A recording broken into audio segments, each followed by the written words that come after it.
just seemed a natural thing to put here for the school, for the library, for the children, and for the community, because it's such a beautiful place.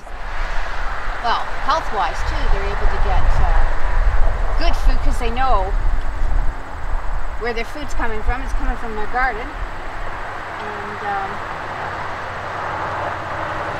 and they get to get outside, and any children that are involved get to learn how things grow. So I find it interesting when you talk to people and you talk about gardening, and I think that everyone has it in them to grow things and to be amazed and to love it. And yeah, if it was just more commonly available and yeah, lots of people don't really think about it as something you can do. Like having the idea of going out there and growing something. All of a sudden it just brought these people together. We didn't know each other. All we knew is that we had an interest in community building. We had an interest in gardening in general. And specifically for most people it was about gardening food and food security and learning for themselves how to grow their own food. I really enjoy gardening because it gets me outside, out of apartments, to enjoy the outside. I get to meet different people here. I've met several people that were very interesting.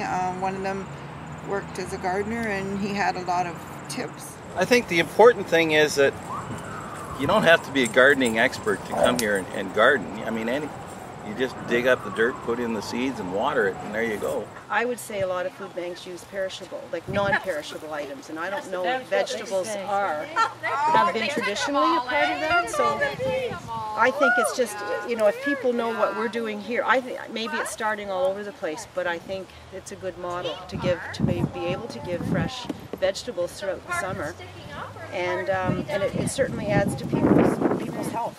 Their health improves with the fresh vegetables rather than the non-perishable items. So, yeah. A hope towards us all actually having enough food in our cupboards every single day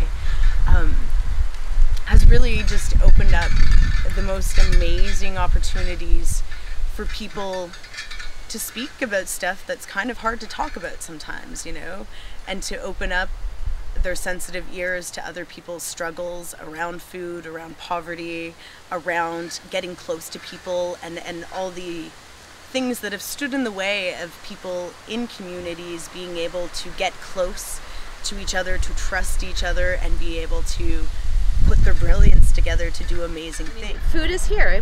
We should have it available, and it's really, the longer our community gardens become part of our circle of social involvement, the more quality there will be in it, and I think that will make us all better, happier, healthier.